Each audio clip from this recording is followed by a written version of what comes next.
Hello, my name is Marcel Kuss. I'm from Germany and my speech is about prejudices, what Germans think about America.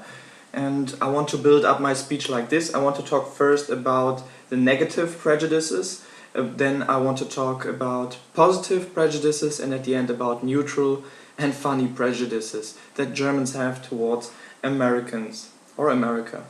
So we start with the first negative prejudice, and it's materialism, overconsumption, and extreme capitalism. And it's true, America is an economic power in the world.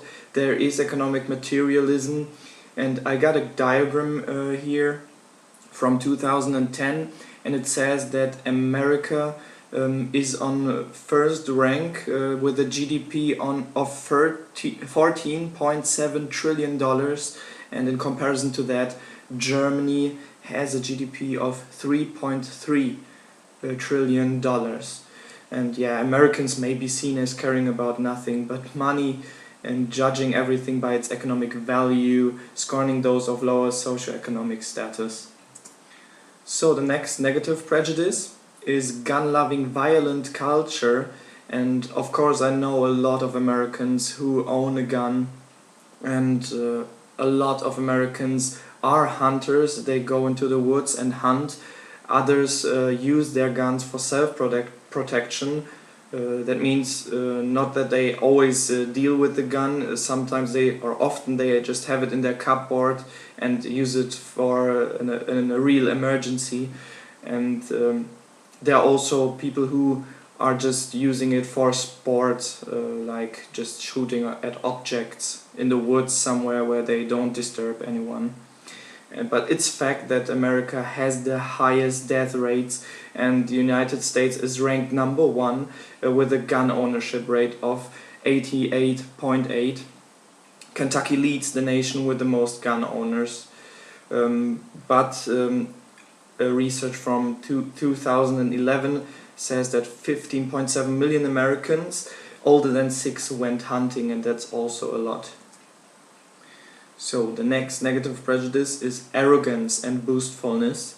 Americans seem to be arrogant and egomaniacal, and also US President Barack Obama said once in a speech that America has shown arrogance, being dismissive and even derisive.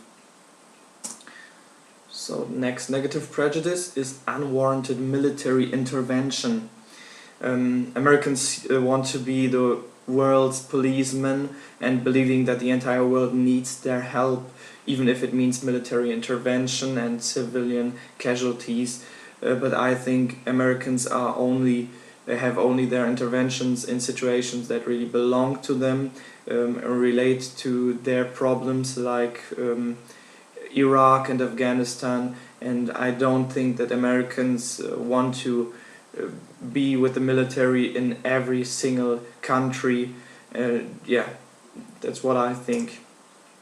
So the next negative prejudice is fast food and obesity, and a diagram here from 2012 says that America or the United States has a obesity rate of more than 30%. So more than 30% of all Americans are obese. Mexico is on second rank with a 24.2%, and Germany has 12.9% of obese people. 28% of Americans dine at fast food restaurants at least once a week. 16% visit McDonald's, Burger King, Pizza Hut and equivalent restaurants several times per week, and 33% of people admitted paying a visit at least once or twice a month. So we start with the first positive prejudice, and that's friendliness. And I really experienced that. Americans are really friendly. When you are new, they are really interested in you. They want to know more about you and your culture. German travelers, for example, travel to USA and they also experience this friendliness, and sometimes they think it's kind of fake or too much, but after a time they also realize that it's just the way Americans are. So Americans are really friendly, and I got a quote here from Raymond Thornton Chandler.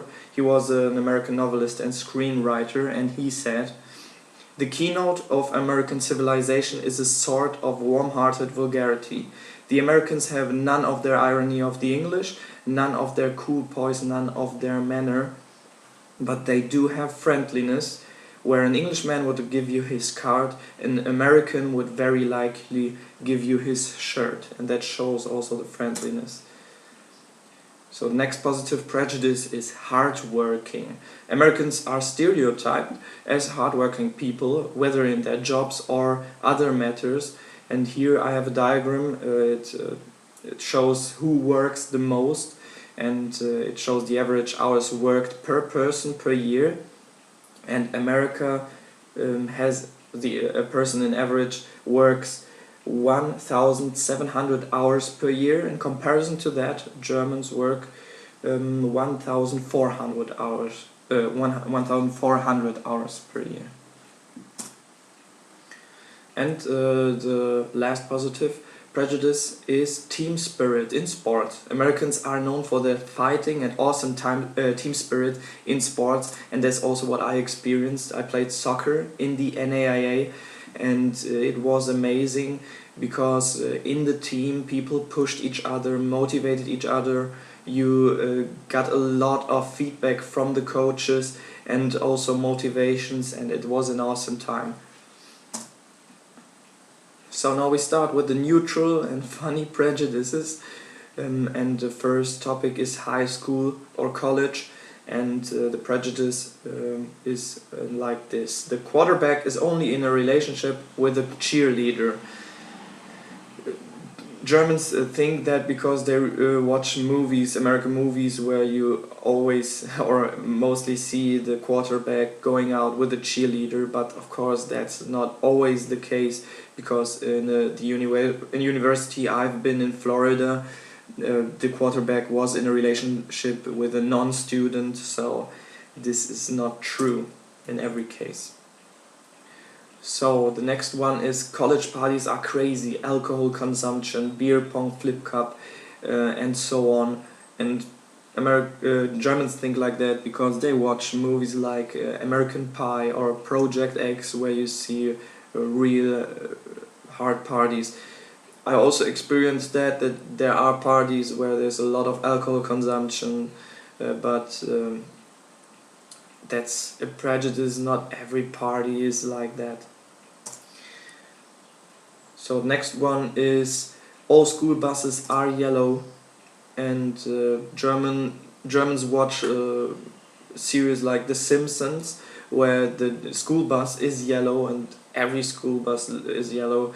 And I got the explanation right here. The color, which became known as school bus yellow, was selected because black lettering on that specific hue was easiest to see in the semi-darkness of early morning and late afternoon. That's why all buses are yellow and good visible. The next neutral funny prejudice is about police. First, the policeman points the gun at you and then he speaks. It's also because in a lot of movies you see policemen who are really violent, and you see chases, and when they come to your car in a movie they want the people to be calm and maybe to raise their hands. They pull them out of the car and push them against the car and search for things, and that looks really violent.